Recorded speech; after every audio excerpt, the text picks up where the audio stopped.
So we'll get started in just a few minutes. If you want to open up the document that I've put in the chat, or for those of you in the room, on page 26, this month we've been chanting the 5 subjects for frequent recollection, or sometimes we call them the 5 remembrances. Feel free just to listen if you want.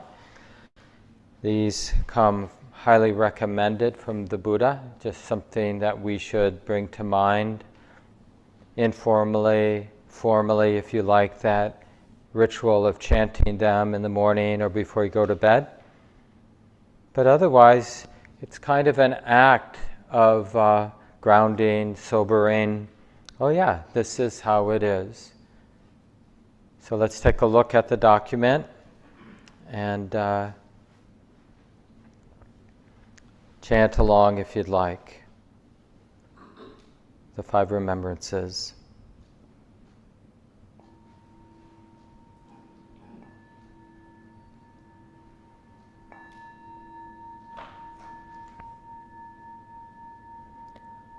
I am of the nature to age. I have not gone beyond aging. I am of the nature to sicken. I have not gone beyond sickness. I am of the nature to die. I have not gone beyond dying. All that is mine, beloved and pleasing, will become otherwise, will become separated from me. I am the owner of my karma, heir to my karma, born of my karma, related to my karma, abide supported by my karma. Whatever karma I shall do, for good or for ill, of that I will be the heir. Thus we should frequently recollect.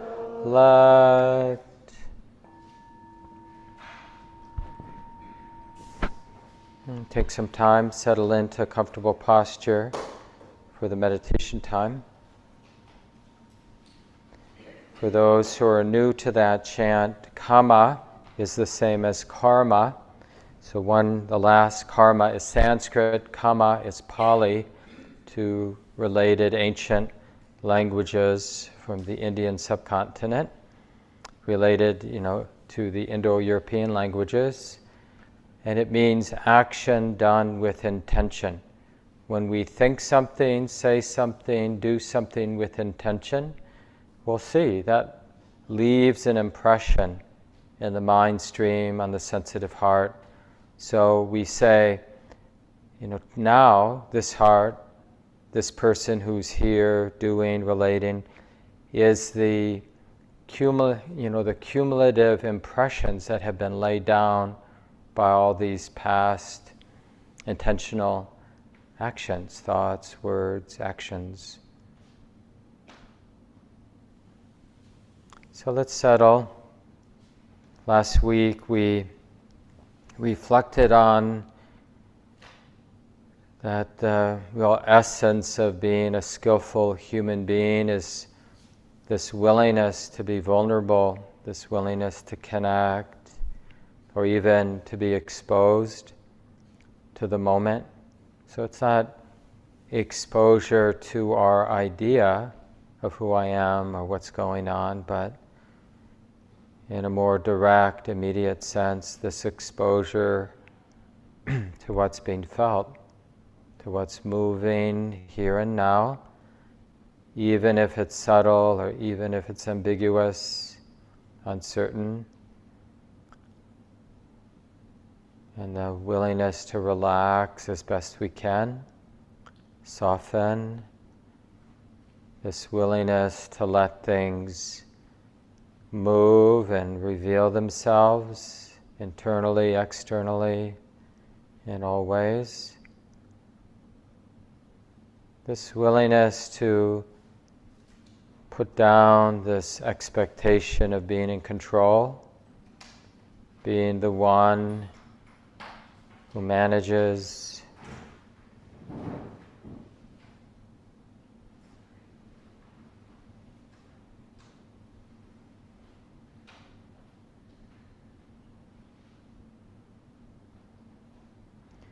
And nobody's telling us that this is always pleasant, this settling and opening and willingness to be exposed.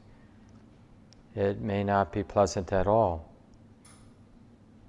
So we just do the best we can. And to whatever degree the body, the heart and mind doesn't seem capable of relaxing and opening, well, we relax and open to that holding back or to that tension. Understanding that sometimes it's like this. The body, the heart and mind is armored or defensive, it's tight, and I care about how it feels right now. I care enough to be close and honest. I care enough not to add any unnecessary layers like self-judgment or self-hatred.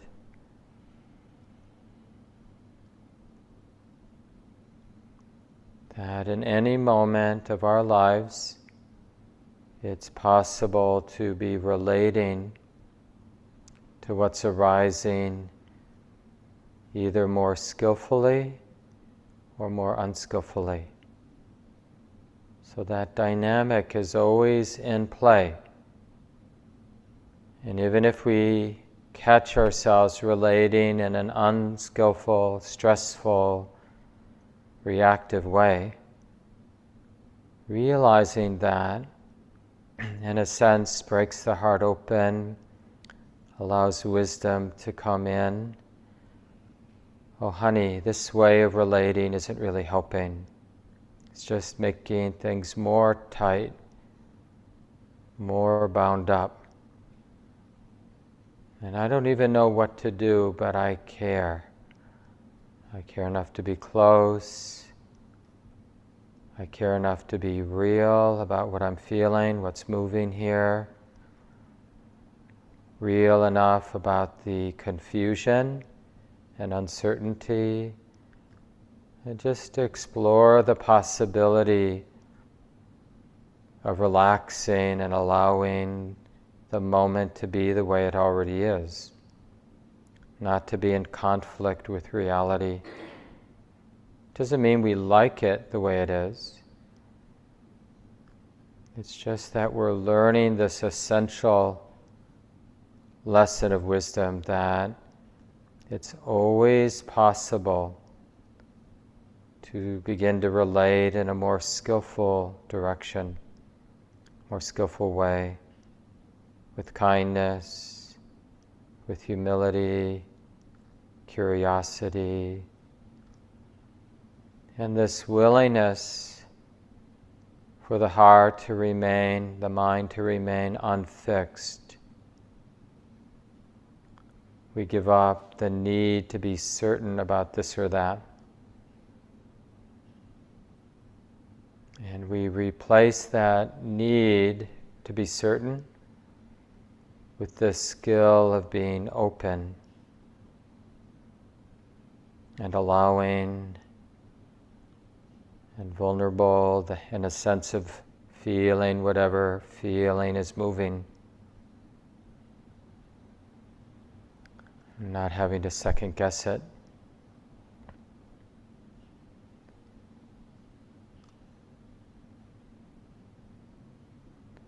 And remember, we can always stabilize the present moment awareness by using one of the traditional meditation anchors, like feeling the sitting body, or feeling some of the touch points in the sitting body that are relatively neutral, in the sense that awareness can connect with the hands touching the thighs, for example.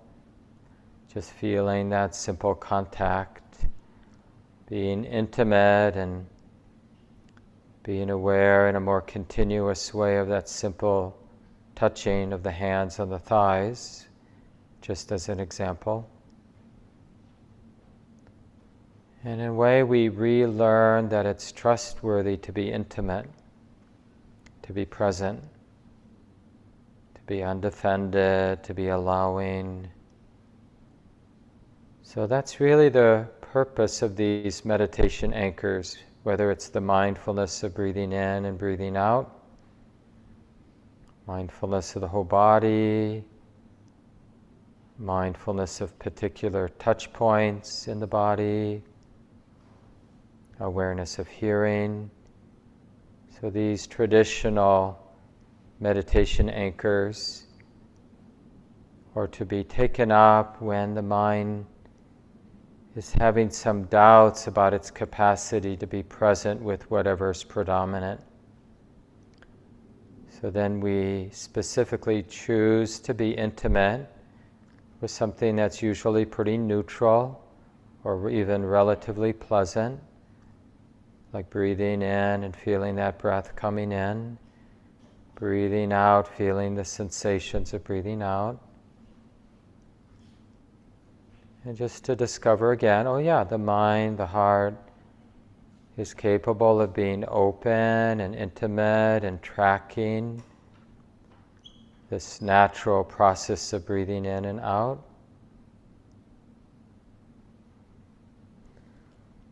Everything else is there in the background or the periphery. And as we gain confidence, maybe several minutes in, after a more exclusive attention to the meditation anchor, but perhaps after a number of minutes, wisdom begins to include more and more of the totality of the present moment experience, less dependent on the exclusive attention to the meditation anchor. And the totality of our experience includes mental activity and mood and the attitude of the mind, whether it's skillful or unskillful, sounds, sensations, sights, even internal mental images. Everything belongs, just experience, being felt, being known.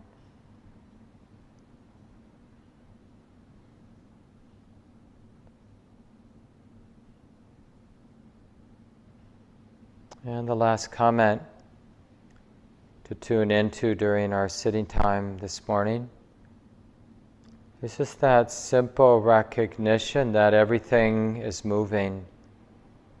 There's nothing static, there's nothing fixed, there's nothing certain, there's no idea, no belief that the mind can skillfully cling to or depend on. Doesn't mean that generating an idea or having a thought is bad.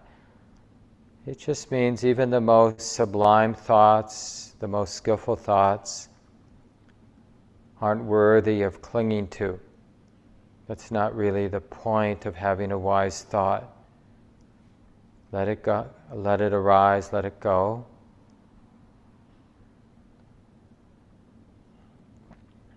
And instead, we're taking refuge in this capacity to be open to all this movement. Again, the movement of thought and emotion and sensation and sight and sound.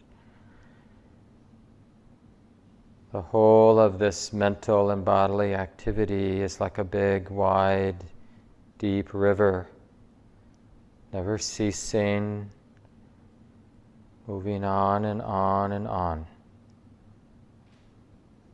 So we're learning to live in accordance, in harmony with all this unceasing movement, this activity of life.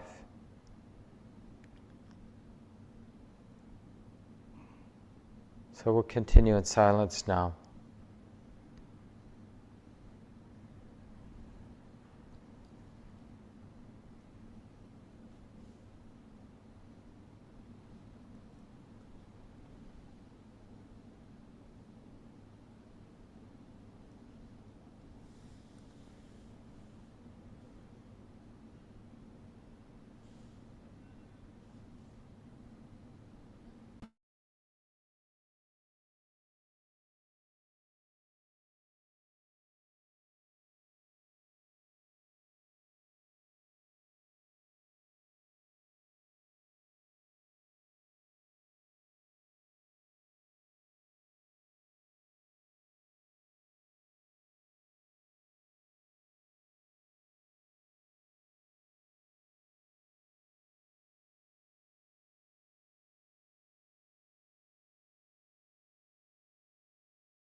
for the last couple minutes, appreciating how easy it is for the mind to become forgetful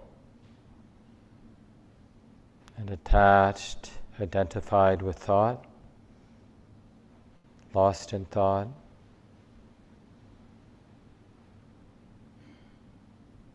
Sometimes spun around by the thoughts and the attachment to the thoughts.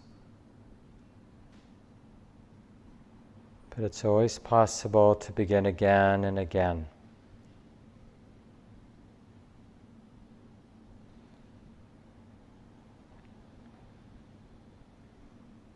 And in this way, we're learning to harmonize with the present moment, with all things, internal and external.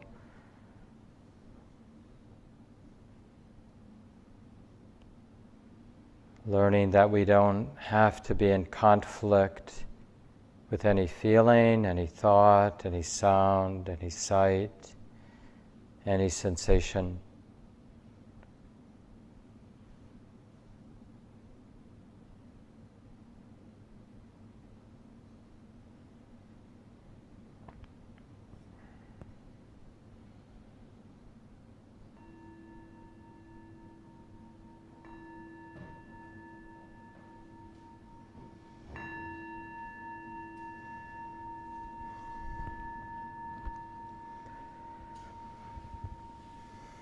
We'll take a few minutes, or moments rather, and stretch any way you need to.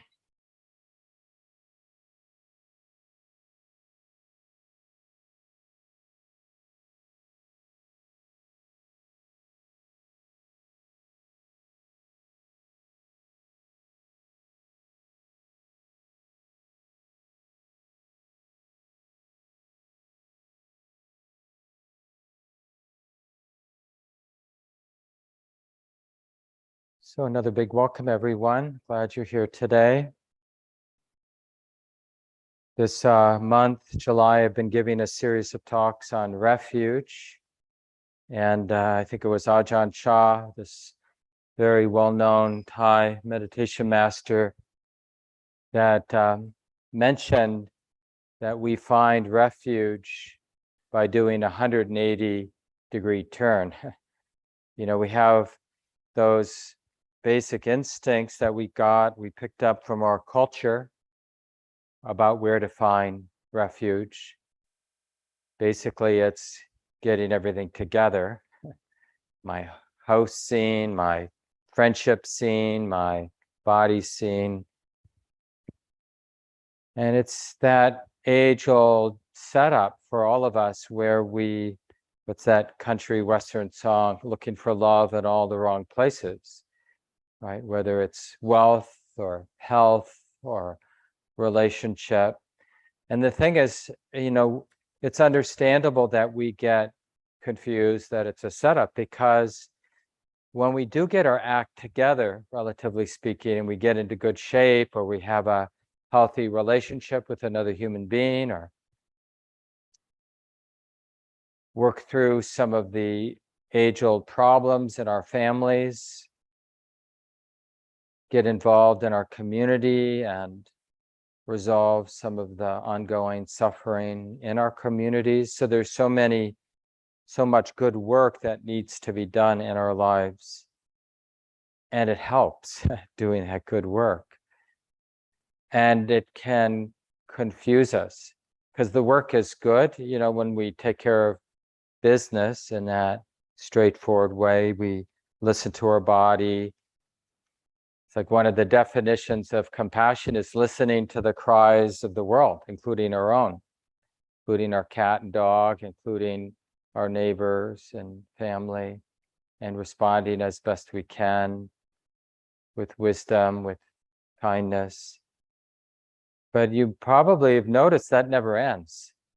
So the mistake isn't the responding to the cries of the world.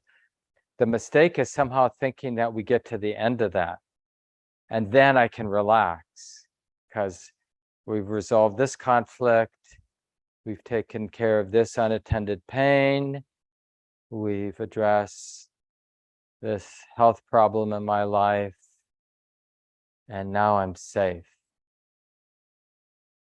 And so in a way, it puts us on a treadmill.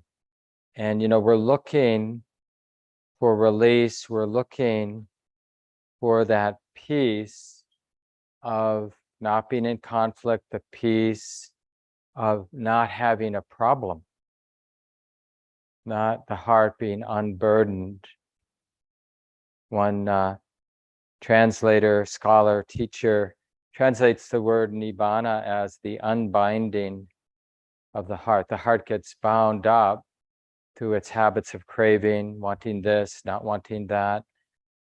And it's the unbinding.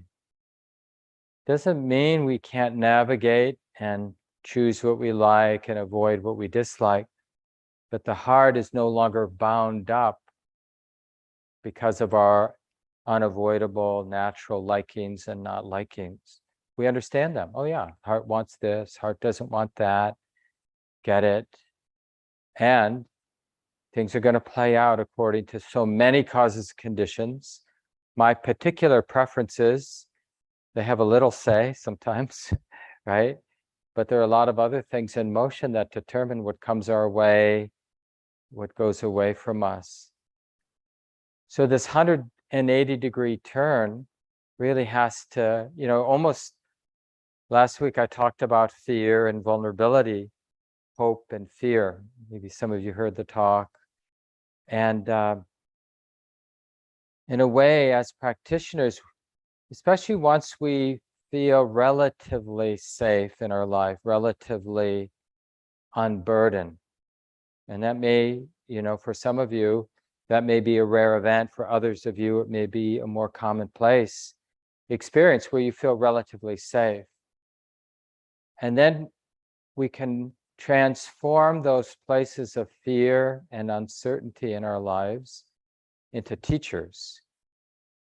Oh, well, what happens if I move close instead of moving away from those places of fear, hiding them or thinking I'm going to fix them once and for all? And it doesn't mean we don't address the places of fear. It just means even while we're figuring out what might be an appropriate response, we're also, and more importantly, relaxing and not imagining that the places of fear will ever disappear in life. So doing something about this ill health I'm experiencing, or this financial problem in my life, or this care I have about this problem in my wider community that I want to address, that movement to respond, to get involved, it isn't about this personal need for safety. It's because I care about suffering. And that way, my involvement doesn't, like my own sense of well-being, doesn't depend on stopping climate change or undoing economic injustice or racism or sexism or whatever ongoing places of suffering personally in our lives, in our wider community. We can participate, we can respond more freely, more powerfully.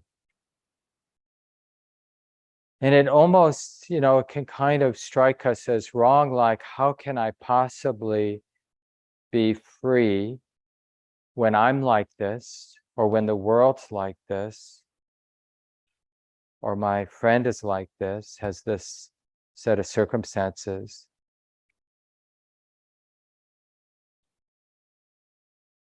And it's just a very interesting, just even in a really simple way, when we read the news, or you're hearing a good friend talk about some of the problems, difficulties in their lives, you can really use that as a kind of teaching. Okay, I'm looking at the news, I'm connecting with this friend, I know they've got some serious stuff going on, but I'm not going to presume that my heart has to get tight burdened as I look at the news or connect with this friend or get involved in some activism to try to make the world a better place. I'm going to lean in to this activity, whether it's reading the news or responding, showing up for a friend, as if it can be the activity of freedom and love, as opposed to, just exaggerate a little, I'm desperate for some peace and release, so I'm going to deal with this in the hopes that it will lead to my peace and my release. And if it doesn't, then I've been set up again.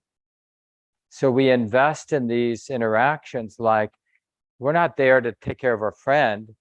It's like we're there to take care of ourselves. We should at least be honest. Imagine if we showed up, I say this sometimes, if we showed up to a friend in need or some of these places where we get involved to make the world a better place, and we were just honest, like, this injustice is really bothering me, or your cancer is really bothering me. So we got to take care of this so my heart can be at ease. But that's often the way it is. I've talked about this maybe even last Sunday, I forget, but even the ordinary occurrence here, at least in Minneapolis, I'm assuming it's pretty common around the country, especially in bigger cities, where there are people asking for money at different street corners. And just that I was mentioning my own tendency to almost, I know it sounds funny to say this, just wanting to survive the interaction, as if the interaction is some kind of threat to my well-being. So how can I do it right so I feel good about myself, or whatever it is? But it's not a generous opening to the predicament of my wider community. It's like, when I'm honest, I just want to take care of the yucky feeling I'm having right now. And I'll be happy when it's over. And I don't have a uneasy reverberation, like feeling a little guilty or feeling like I was taken advantage of, or whatever we might feel in those situations.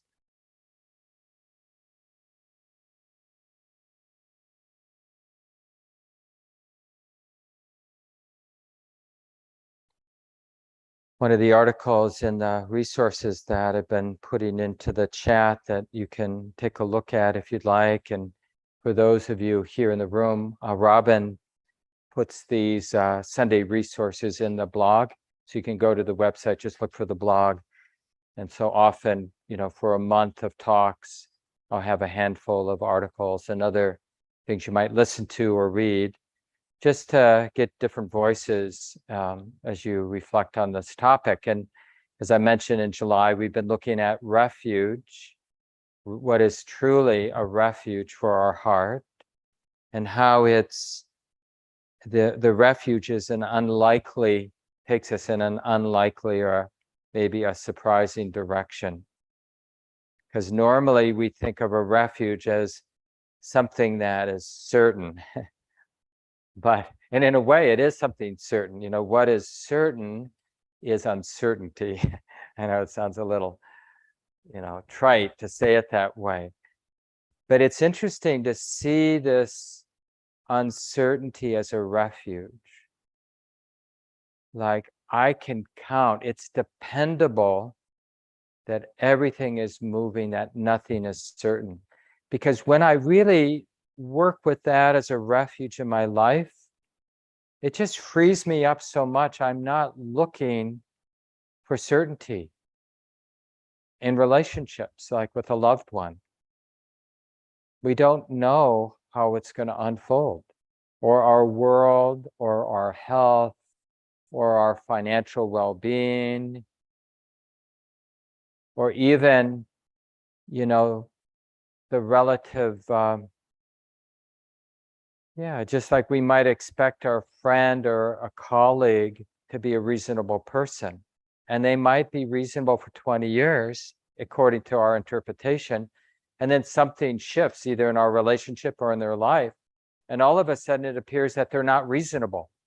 And it can feel like, well, how can that happen? That person, I thought they were this, and now I see them as this. And that doesn't seem fair because I was pretty sure they were this over here. And now they're acting this other way, this unexpected way. And that's not how it's supposed to be. Like, how could that happen? And the thing is, we don't realize, of course, at least not completely generally, we don't realize all the things we're imagining are certain, all the things that we're depending on as if they're certain until they get challenged. That's why these places of anxiety and uncertainty and fear, the irritants in our lives, that's why they're such important teachers. Ajahn Chah, in the article I put, this other article that I encourage you to take a look at, Not Sure, the Standard of the Noble Ones. I might have mentioned this a couple of weeks ago, but I didn't have the link for the article. Now it's in the resources. It's just 10 pages. It's a lecture or a talk that Ajahn Chah gave that somebody transcribed a number of years ago. Not Sure, the strategy or the standard, rather, of the noble ones. Noble ones is just a way of saying the wise people, enlightened, awakened people, right? What is their standard? He says they have really only, somebody who's training wisely has only two values: not sure, and sort of a persistence, patience. Patient endurance, I think, is the way they translated his word or his phrase, patient endurance, which means we're really sticking with the first value, that this, whatever I'm thinking, whatever I'm imagining, whatever I'm consciously or unconsciously dependent on, it's not sure, it's uncertain. And we're really training the heart to move through life in a more open and unfixed way. And of course, this isn't easy anyway, and it's especially not easy in those places in our lives that are stressful. So we often practice in places that are less stressful, like we have 30 minutes in the morning and we're sitting in one of our rooms and we've arranged it so nobody's bothering us except maybe the lawnmower or whatever. And there, maybe we can practice aligning with not sure, with the uncertainty, no expectations, no dependence on anything, like not even being dependent on having a good sit or a bad sit, or even knowing what we're doing. Sometimes we might have a good sit, have a lot of clarity, a lot of confidence. Other times during our 30-minute morning sit, 45-minute morning sit, it may be a real circus and wild and almost like we want to say, well, that was counterproductive. I probably shouldn't have sat. I probably would have been better off just reading the news or something like that, because the mind was all over the place, worrying and imagining and reacting to our own imaginings and hating ourselves for being a bad meditator, and on and on. But imagine if whatever it is, whether we're sitting or we're just taking care of business, and our attitude, the real refuge was not sure. So then whenever anything happened, it would always be, oh yeah, like anything happened that we didn't expect to happen, whatever it was. We dropped something, or something good happens, something bad happens. Oh, I guess it's like this sometimes. How do I know it's like this sometimes? Because it's like this now. This twist, this turn, this surprise. Or sometimes the shocking thing is it's the same. Nothing's changed. When are things going to change? God, give me some change. This sameness is driving me crazy. Wake up, make the kid oatmeal, go to work, do this, do that, go home, make dinner, go to sleep, wake up. Oh, maybe it's like this sometimes, where things have the appearance of being the same old, same old. Okay, that's interesting. Like, I'm not going to be dependent on something new happening. And for me, the same old is much more scary. Maybe some of you are like that than, crises or whatever. I mean, yeah, I don't want to paint too. I don't want crises, so don't go stir the pot for me.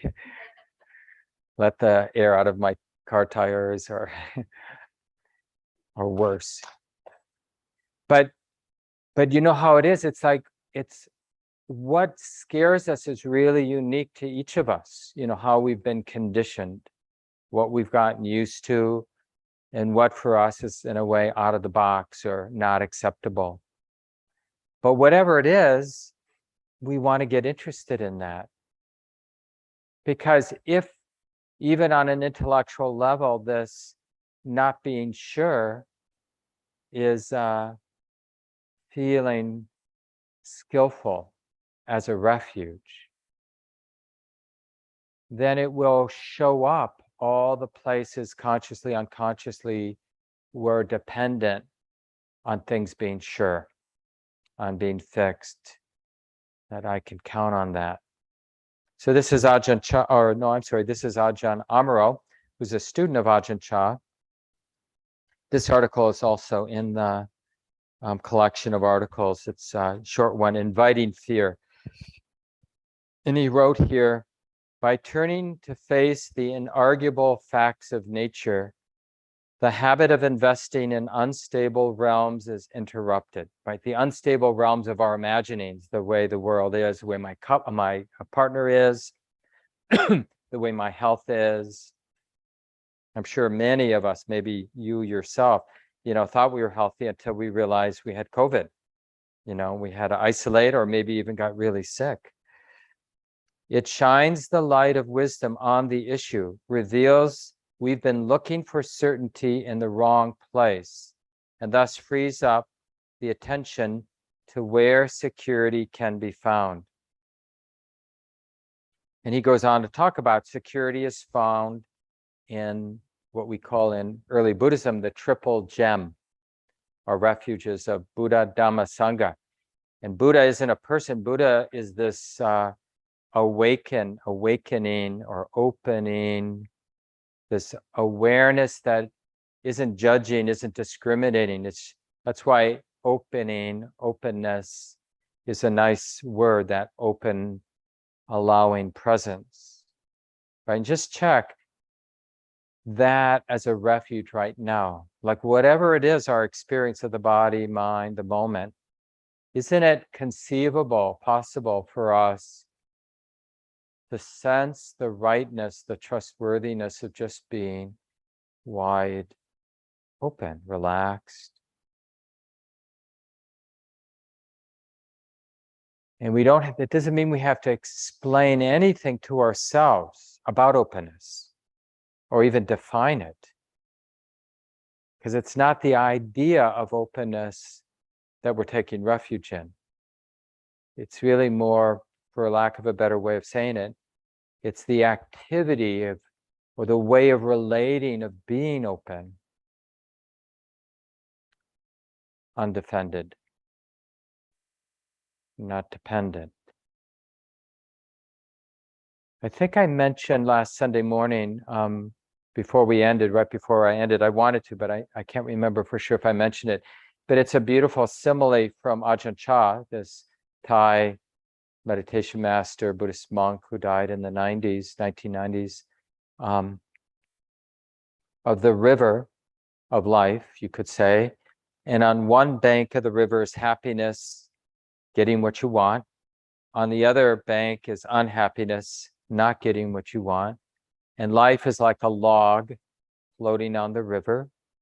And the idea, happiness, real happiness, not the happiness of getting what we want, having the conditions that we prefer, as nice as that is. It's nice to have the conditions we like and to not have the circumstances that we don't like. So no one should be suggesting the opposite.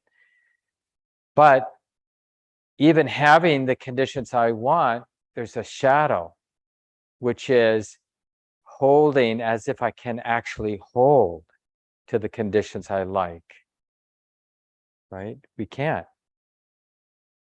So even the bank of happiness, having what we want, is dangerous if we cling. Just like if the bank of unhappiness, having what we don't like, we might cling to the idea of not this. And then we're suffering. That's the glue, is the fear of having what we don't want. The fear of it, the attachment to that fear, is what gets us stuck on that bank, right? Like, even if I'm not dead, my fear of death is a real burden for me. I don't have to die to be afraid of death. It actually might resolve my fear of death, dying, right? Who knows? So this image of like how to be in the river of life without getting entangled with ideas of happiness or unhappiness. Or you could say, without being afraid of happiness or unhappiness. We're not afraid of getting what we like. We're not afraid of not getting or getting what we don't like, but we're not going to cling. We're not going to take refuge in either, avoiding getting what we don't like or getting what we do like, because all of that is uncertain. So if I dodge the cancer bullet one year, doesn't mean I can't get cancer the next year. Or if I, have enough financial resources one year, it doesn't make financial insecurity go away. Or if my relationship with a partner or a group of friends is going well, still uncertain. It may be really nice now, feel really harmonious now, but who knows how it will unfold? I don't know.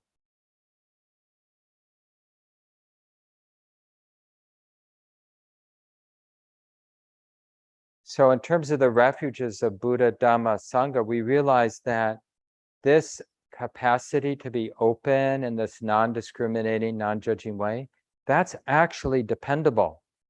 Not the circumstances of our lives, but to be relating to the circumstances in the moment in an open way. And then in terms of the actual conditions that we're opening to, what's dependable? Well, what is dependable is that they're changing. So as bad as it gets, it never gets static. It keeps changing. And as good as it can get, it's never static. It keeps changing. And that's dependable. It may not be the answer we want, but there is a refuge, right? The capacity to relate with openness, what we mean by Buddha. When we take refuge in Buddha, remember, somebody who lived 2,500 years ago isn't going to be that helpful. The teachings, I think, are pretty helpful, but the Buddha himself can't save us. But the idea of being open, because that's something that's here and now, that's a capacity we all have. That's what we mean by Buddha. That's dependable. And that what we open to, Dhamma, the way it is emotion.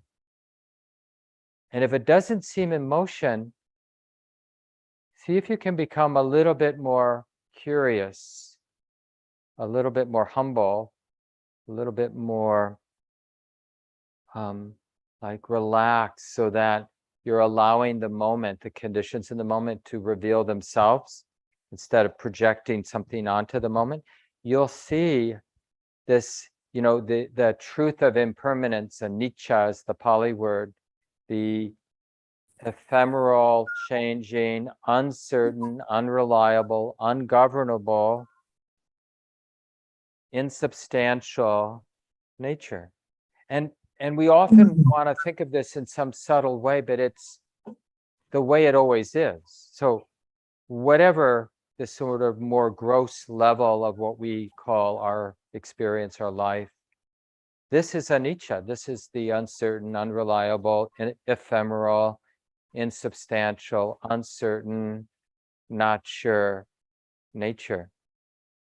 But it's a particular frame because, and we need, it can seem artificial, like, well, if we're just opening to the truth of things, why are you telling me the way it is? Well, because we don't realize that there's this other frame that just happens almost instinctually, which we could call ignorance, right? This is the legacy of our human culture, right?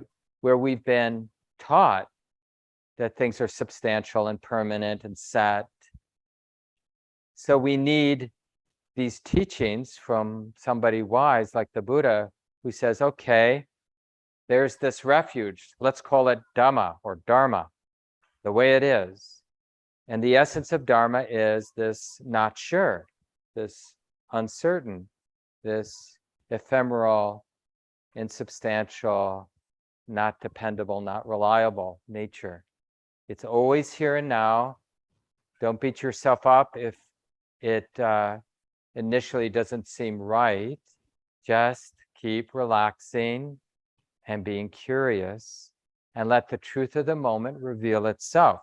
We don't have to put a spin. We use the idea of Dhamma, that things are uncertain, as a counterweight to the bad programming we've gotten, right? So then it takes the bad programming away and we can actually, in a sense, connect with things as they are.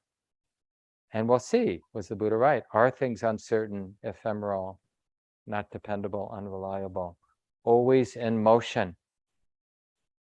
Like we think, well, Mark, common ground, Kim, we have all these nouns. We just chair, leaf blower, or whatever that, weed whip. And everything all of a sudden feels quite solid. But there's no mark here. It's just activity. Whatever we mean by that word, that designating word mark, me, it's just a lot of activity of thought, emotion, sensation. Minneapolis isn't a thing in any kind of permanent solid, right? It's just a lot of activity. Exactly where, when you cross the Lake Street Bridge, exactly where does it become St. Paul? It's like, no, it's funny how we are with these sort of fixed, the dependence on fixedness. My idea, that was my idea. Always this, so when we use this teaching on not sure, the ephemeral nature, it's really, like I said, to diffuse ignorance, this wrong view, this habit of projecting certainty, permanence, fixedness, as if that's the appropriate way to connect and to relate, as if. And then the third refuge, Sangha, is really this possibility of harmonizing no matter what's going on. But we can only harmonize with the truth of the moment, let's say, if we're Buddha, being intimate with Dhamma, with that openness, being open to the ephemeral, changing, uncertain nature, then and only then we can really harmonize and respond, participate from that place of harmonizing. We can't harmonize theoretically, like even just a moment with your cat or dog, or a moment with your partner or friend. Harmonizing, we have to be in that open place. Open, if we think we're connecting with our friend as like, I know who my friend is, we've been living together for 30 years. I know who my friend is here. Well, then you can bet we're not connected with our friend. We're attached to some idea, some fixed idea, which is probably on some level, whether they're conscious of it or not, oppressive for our friend and oppressive for ourselves. Any fixedness, any attachment to the idea of our cat, our friend, or whatever is kind of, again, to be provocative, it's a bit of an abomination because it doesn't fit reality. So the Sangha, the sort of beautiful, compassionate participation to harmonize no matter the conditions, to respond appropriately, requires that intimacy. And that's really the practice. So let me just end. I'll read a little bit from that article that I recommended you take a look at. And again, the title is, it's in the chat and it's in our blog on our website. Not Sure, the Standard of the Noble Ones, the Awakened Ones. And it's a Dharma talk by Ajahn Chah. And he writes here, or he spoke probably, and then they transcribed it. When it comes to training the heart, it isn't easy to find a good standard if you haven't yet developed a witness within yourself. In most external matters, we can rely on others for feedback. But when it comes to using the Dhamma as a standard, do we have the Dhamma yet? Right? Are we connected with the way things are? And he goes on, are we thinking rightly or not? And even if it's right, do we know how to let go of rightness, or are we still clinging to it? Yeah, so even when we have some clarity, some wisdom, do we end up trying to hold on to it as if, oh, I got it now? So he continues, you must contemplate until you reach the point where you let go. This is the important thing, until you reach the point where there isn't anything left, where there is neither good nor bad. This means you throw out everything. If it's all gone, then there's no remainder. If there's some remainder, then it's not all gone, right? So we're being open and we're recognizing the uncertainty, the not sureness of the present moment, so much that every habit of the mind to make something sure, it's not about not having an idea, it's about the mind not fixing on any of the ideas that come and go in the mind, as if it's sure. Because some ideas might be useful in a moment, and some ideas might be not so useful, but none of the ideas we need to cling to as sure, as some permanent truth. It may be a relatively useful idea in this moment, but we let it go because there isn't anything that's worthy of grabbing a hold of as if it were certain.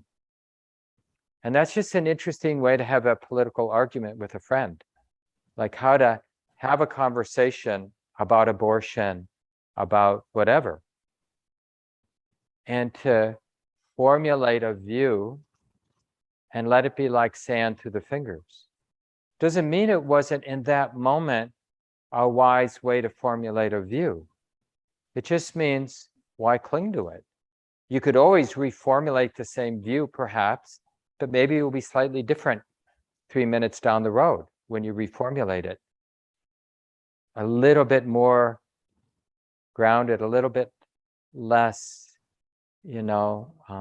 about being right or being, so many of our opinions and views and ideas are this sort of, in this world of competition, one-upping.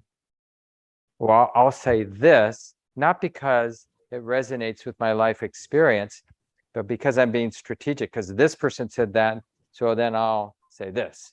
It's like chess. And it's all about significance and self-importance, or at least a lot of it is, whether we know it or not. Fitting in, belonging, because we're social animals. And the world of our social relation is often these conversations, this talking we do together. And so we should, of course, that so much of our conversations with each other is really about taking care of those, imperfectly taking care of those emotional needs, but it can set up this sort of wrong, unhelpful relationship to thought and to ideas, as if that's going to provide a refuge. So just to finish this up, so in regard to this training of the mind, sometimes we may say it's easy. It's easy to say, but hard to do, very hard. It's hard in that it doesn't conform to our desires. Sometimes it seems almost as if the angels were helping us out. Everything goes right. Whatever we think or say seems to be just right. Then we go and attach to that rightness, and before long, we go wrong, and it all turns bad. This is where it's difficult. We don't have a standard to gauge things by. So what's the standard? Not sure. And I think, I don't know if it was maybe Thich Nhat Hanh, like he just encouraged people to tag on. Whenever you say something out loud, silently in your mind, just tag on, maybe not sure, or who knows, who knows.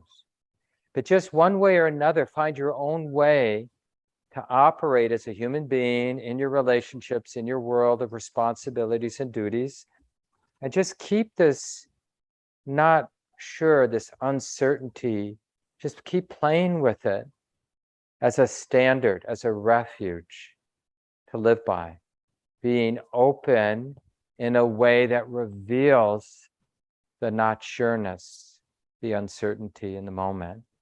And it's almost like, ask yourself an open-ended question like, could this be a useful refuge for this heart, this uncertainty? And remember, our wise teachers, they said, yeah, it is a 180-degree turn compared to where we normally, traditionally have looked for safety. So why wouldn't we check it out? I mean, if somebody really has safety that is never subject to challenge, then you're golden. But for the rest of us, who are looking for a refuge, maybe we should check it out. And if you have some time now, as we normally do, we'll have some small groups both here at the City Center and those of you online. And I believe Shannon is here today. Shannon, are you going to do the small groups today? I am here, and I'm happy to. Good, I'll pass it on. Just want to remind folks that Femi Akinanabe is going to be in town over the weekend of August 13th, 12th, 13th, and 14th. I believe he's going to do a talk or presentation for the BIPOC community on Friday night. So that would be August 12th, and you can find the details on our calendar. And then Saturday, Femi, Shelley Graff, and I will be leading a workshop, Living the Practice workshop, Healing and Awakening. And we're looking at some of the therapeutic modalities that really support healing and the Dharma modalities that support awakening, and how are they similar? Psychological healing, therapeutic modalities, Buddhist teachings, modalities. How are they similar? How are they different? How do they work together? So that's Saturday the 13th, 9:30 to 4. Shelley, Femi, and I will be leading that workshop. And then Femi has to go back to LA where he's finishing up his residency, an MD. But if you don't know, Femi was one of our graduates maybe 7 years ago of our Dharma leadership training, and wonderful person. So I encourage folks to join in for any of that makes sense. Shelley's leading a half-day retreat, coming off of their 4-week retreat. So this is a nice time to catch Shelley's teaching coming up this Saturday, I believe in the afternoon, a half-day retreat, and other programs coming up as well. So just check the calendar for that. So if you